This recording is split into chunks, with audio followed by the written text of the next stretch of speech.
अस्सलामुअलैकुम। बोल न्यूज में मैं हूं जवाद कमाल और मैं हूं सहर फातिमा। हेडलाइंस आप जान चुके हैं। बुलेटिन का बाकायदा आगाज करेंगे अहम खबर के साथ कि मिलिट्री कोर्ट ने सानह 9 मई के मजीद 60 मुजरिमान को सजाएं सुना दी हैं। सजाएं सुप्रीम कोर्ट के फैसले की रोशनी में फील्ड जनरल कोर्ट मार्शल ने सुनाई, जबकि जिन्ना हाउस हमले में मुलविस बानी पीटीए के भांजे हसन खान नियाजी को 10 साल कैद बामुशक्कत की सजा सुनाई गई। साबिक एमपीएम इमाद फारूक को भी 2 साल कैद बामुशक्कत की सजा सुनाई गई। ISPR के मुताबिक जिन्ना हाउस, GHQ और दीगर तंसीबात पर हमलों पर मुलविस अफराद को सजाएं सुनाई गई है। समात मुतालिका कवानीन के तहत मुकम्मल की गई।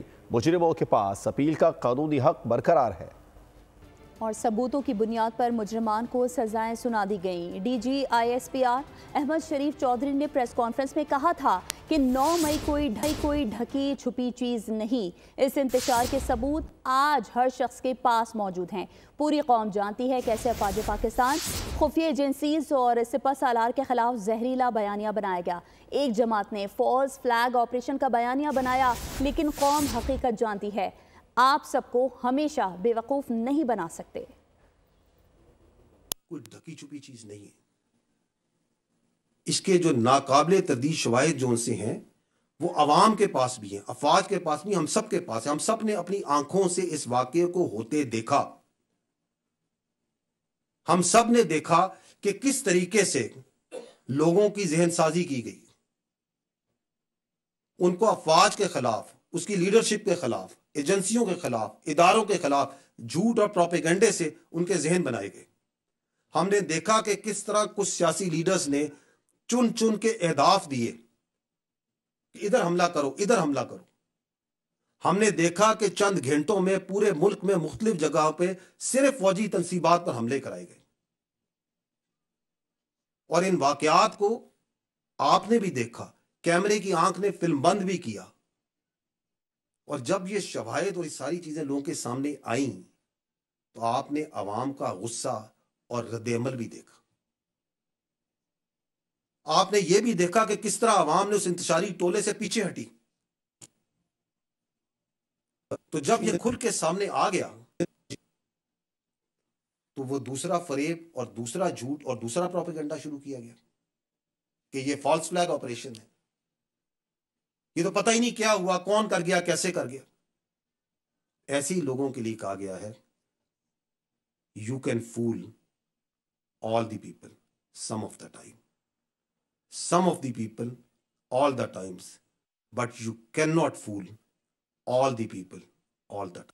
और जिसने भी मिलिट्री एक्ट की खिलाफ वर्जी की है उसको सजा मिलनी चाहिए। सीनियर तज्जियाकार एहतशामुल हक ने बोल न्यूज से गुफ्तगू में कहा कि 9 मई में मुलविस मुलजिमान की सजाएं मिलिट्री कोर्ट से ही होंगी।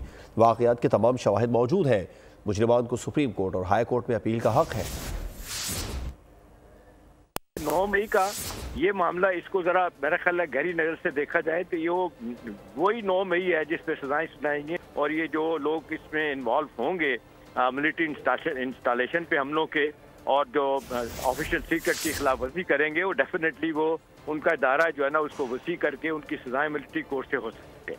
इसके बाद हाई कोर्ट, सुप्रीम कोर्ट में भी आप जा सकते हैं, वहाँ पे अपीलें सुनी जा सकती हैं। वो कहते हैं कि जी इनके ऑडियो वीडियो देख लें, उनके सुन लें, उसमें वो बातें कर रहे हैं। और मुराद सईद को देख लें, ऑडियो मौजूद है शफकत महमूद साहब की जो PTI के वज़ीर तालीम थे। और मिलिट्री कोर्ट से सिविलियन को सजाएं नहीं होनी चाहिए। आइन के आर्टिकल 7 में रियासत की तारीफ मौजूद है। ओपोजिशन लीडर उमर अयूब का फौजी अदालतों से PTI कारकुनान को सजाएं देने पर रद्द अमल सामने आ गया। कहा कि आपकी पार्लियामेंट, सूबाई असम्बलियाँ, आइन और सेनेट रियासत है। किसी का गला दबाने से आप कहें उसकी सांस कंट्रोल हो गई, ऐसा नहीं हो सकता। मजीद बोले, मईशत तरक्की नहीं कर रही। सिक्योरिटी फोर्सेस की खैबर पख्तूनख्वा में 3 मुख्तलिफ कार्रवाइयाँ। ISPR के मुताबिक इंटेलिजेंस बेस कार्रवाई की गई। इसके दौरान 13 खारजियों को जहन्नुम वासिल कर दिया गया और शुमाली वजीरिस्तान में भी ऑपरेशन हुआ। इस दौरान 5 खवारिज हलाक किए गए, 8 जख्मी हुए। खवारिज से बहादुरी से लड़ते हुए मेजर मोहम्मद अवैस शहीद हो गए। बंदू में कार्रवाई के दौरान 2 खवारिज मारे गए। जनूबी वजीरिस्तान में भी कार्रवाई की गई। इस दौरान 6 खवारिज को जहन्नुम वासिल कर दिया गया। अक्सर जमीन पर नापाक वजूद नाकाबिले बर्दाश्त, पाक फौज ने दहशत गर्दों की कमर तोड़ दी। कार्रवाइयों पर कार्रवाइयाँ जारी। ISPR के मुताबिक सिक्योरिटी फोर्सेज ने खैबर पख्तूनख्वा में 3 मुख्तलिफ कार्रवाइयाँ की। ऑपरेशन में 13 ख्वारिज को जहन्नुम वासिल कर दिया गया।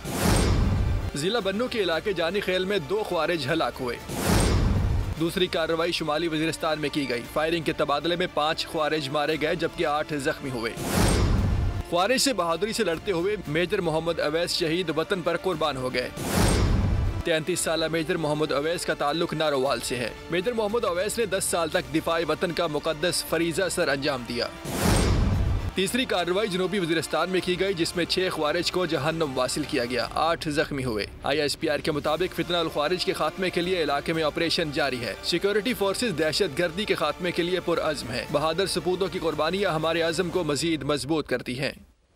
9 मई को बाकायदा मनसूबा बंदी के साथ हमले किए गए। मिलिट्री कोर्ट्स में मजीद मुजरिमान को सजाएं सुनाई गईं। वफाकी वज़ीर इत्तलात अताउल्ला तारड़ की गुफ्तगू कहा कि जिन मुजरिमान को सजा दी गई उन लोगों ने तोड़ फोड़ की, वो भी शामिल है जिसने वर्दी पहनी थी। सजाओं से कबल तमाम कानूनी तकाजे पूरे किए गए। मिलिट्री कोर्ट्स में सजा के खिलाफ राइट टू फेयर ट्रायल मौजूद है। सबके सामने है कि कौन कौन मौजूद था और किसने तोड़ फोड़ की।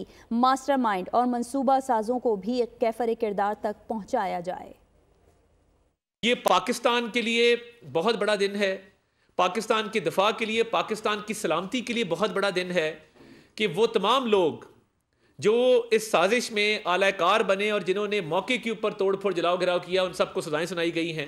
आज जिन मुजरिमान को सजा दी गई है तमाम वो लोग हैं जिन्होंने वहाँ पे तोड़ फोड़ की, जलाओ घिराव किया और तशद्दुद किया एहलकारों के ऊपर।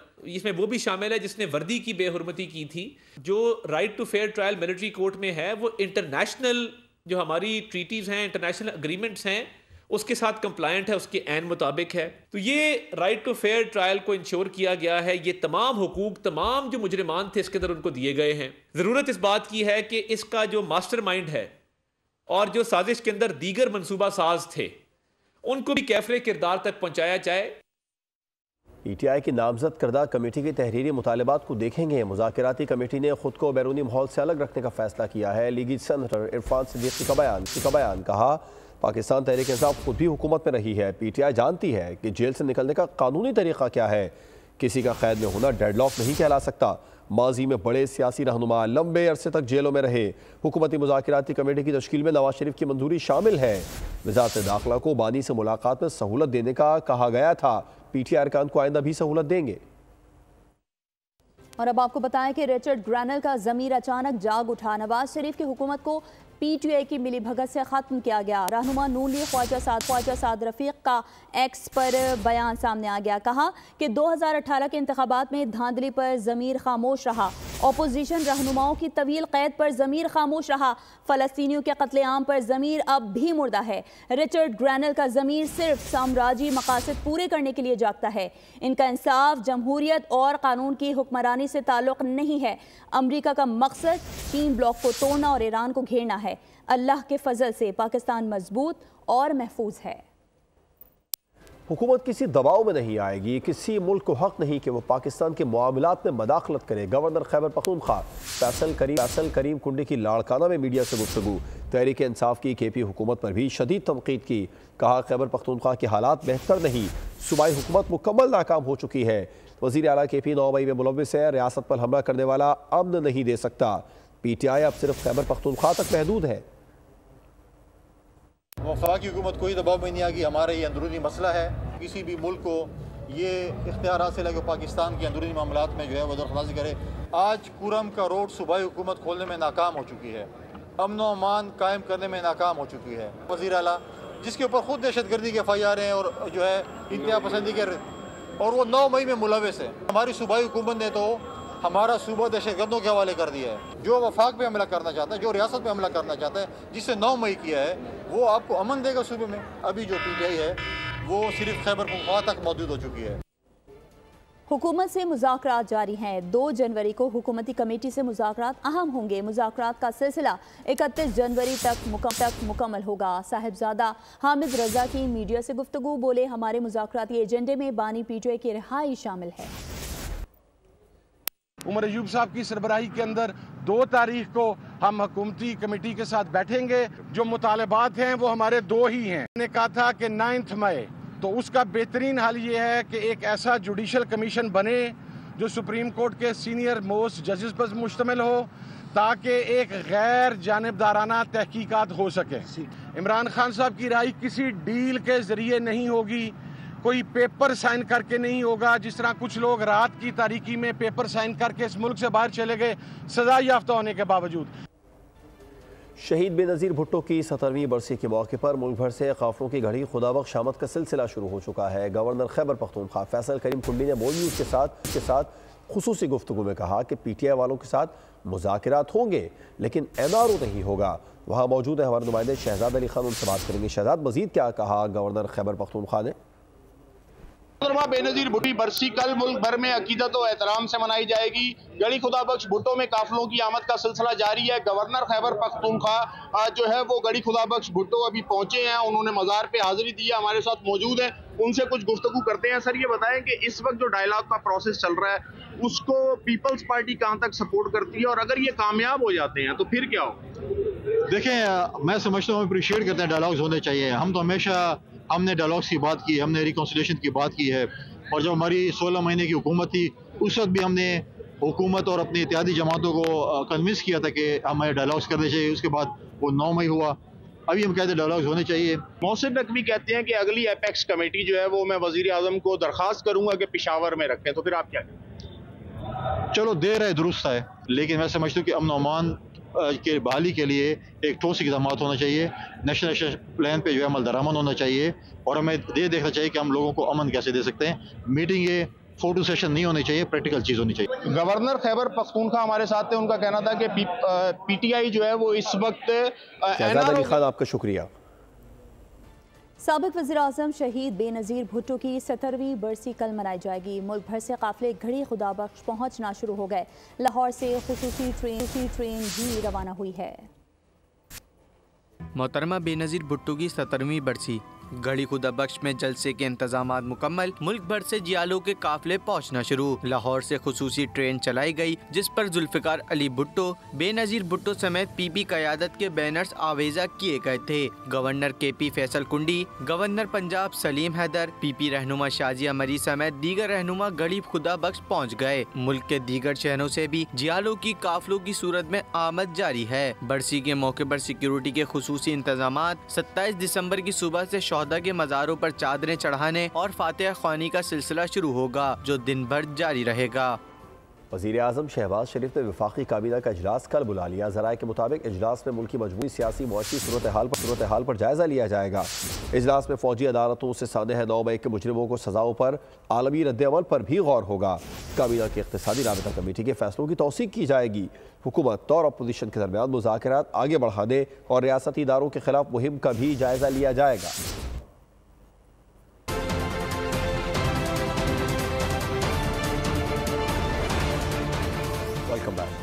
वज़ीर ख़जाना मोहम्मद औरंगज़ेब का कहना है कि IMF के साथ प्रोग्राम मुकम्मल किया जाएगा। टैक्स शॉर्टफॉल कम करने के लिए इक़दाम किए जा रहे हैं। ठोस इक़दाम की बुनियाद पर ही IMF से बात आगे बढ़ाई जाती है। पार्लियामेंट से कानून साजी और सिस्टम की डिजिटलाइजेशन इन इक़दाम का हिस्सा है। महंगाई का जायजा लेने के लिए अहम इक़दाम किए जा रहे हैं। काबीना की इक़्तिसादी राबता कमेटी के एजेंडे में महंगाई को शामिल किया है। हर बार ECC में मुख्तलिफ अशिया की कीमतों का जायजा लिया जाएगा। आलमी मार्केट के तनासुब से कीमतों का मवाजना होगा। IMF का ताल्लुक है, हम उनके साथ गुड फेथ में बात करें, उनको कोई सरप्राइजेज ना दें, कोई ऐसे काम ना करें जो हमने कहा कि हम करेंगे और हम उसको ना करें और उनको पता चल। मैं बहुत उम्मीद रखता हूं कि IMF एक्चुअली के साथ हम इंशाल्लाह इस पूरे प्रोग्राम पे we will continue with the program कि this is not something about tomorrow और नेक्स्ट वीक और नेक्स्ट मंथ। हमने इसको स्ट्रक्चरल बेसिस पे आगे लेकर जाना है। 1 महीने की शॉर्टफॉल या 1 महीने का, क्योंकि यही तो हम करते आए हैं, एडहॉक मेजर्स। हमने इस इकोनॉमी को एक सस्टेनेबल लेवल पे लेके जाना है, उसको सस्टेनेबल डेवलपमेंट की तरफ लेकर जाना है। यही वो तरीके हैं जिसकी वजह से हम मैनेज करेंगे। 7.1 ट्रिलियन की पोटेंशियल है और लीकेज है। तो दूसरी जानिब पाकिस्तान स्टॉक एक्सचेंज में शदीद मंदी देखी गई। कारोबार के दौरान 1900 से ज़ायद पॉइंट्स की कमी रिकॉर्ड की गई। कारोबार के अख्ताम पर KSE 100 इंडेक्स 1991 पॉइंट्स की कमी से 1,10,423 पॉइंट्स की सतह पर आ गया, जो गुज़िश्ता रोज़ 1,12,414 पॉइंट्स पर बंद हुआ था। स्टॉक मार्केट में 450 कंपनियों के हिस्से का कारोबार हुआ। 113 कंपनियों के शेयर्स की कीमतों में इजाफा, जबकि 284 कंपनियों के हिस्से की कीमतों में कमी रिकॉर्ड की गई।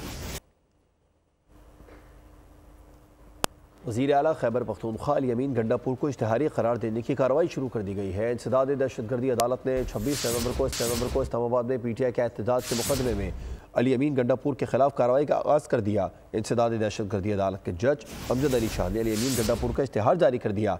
अदालत ने पुलिस को मुलजिम के इश्तिहार की तामील करवाने और 21 जनवरी तक रिपोर्ट पेश करने का हुक्म दे दिया। वज़ीर आला KP का इश्तिहार थाना सदर हसन अब्दाल में दर्ज मुकदमे में जारी किया गया है। और अब आपको बताएं कि अपनी सरजमीन पर हमले के लिए असलहा देने वाले ममालिक को निशाना बना सकते हैं। रूस ने बड़ा ऐलान कर दिया। पाकिस्तान में रूसी सफ़ीर एल्बर्ट खौरीफ की मीडिया से गुफ्तगू, कहा कि रूस अपनी सलामती को लाहक खतरात की बुनियाद पर अहदाफ का तयन करेगा।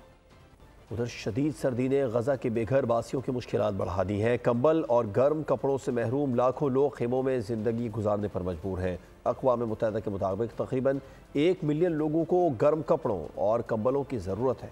गजा में एक तरफ सहूनी दरिंदगी तो दूसरी जानिब सख्त सर्दी। खैमों में बेयारो मददगार जिंदगी गुजारने वाले दोहरी अजियत में मुब्तला। बेघर अफराद के पास पहनने को गर्म कपड़े हैं, ना उनके पास कंबल हैं। बारिश और आंधी की सूरत में सूरत हाल संगीन होने का खदशा है। दहशतगर्द इसराइल की बर्बरियत सहने वाले गजा के बासियों के पास सर्दी से बचाव के लिए कोई वसाइल नहीं है। मौसम की सख्ती से मासूम बच्चों की अमवात का भी खदशा है। खानदान के कई अफराद सिर्फ एक कंबल के साथ सर्द रातें गुजारने पर मजबूर हैं। उनरवा के मुताबिक सख्त जद्दोजहद के बाद मुतासरीन तक जो इमदाद पहुंचाई गई है वो नाकाफी है। गजा में तकरीबन 9.5 लाख लोग खैमों में जिंदगी गुजार रहे हैं। न्यूज़ बुलेटिन से फिलवक्त इतना है। मजीद खबरों और अपडेट्स के लिए विजिट कीजिए हमारी वेबसाइट boldnews.com और देखते रहिए बोल्ड।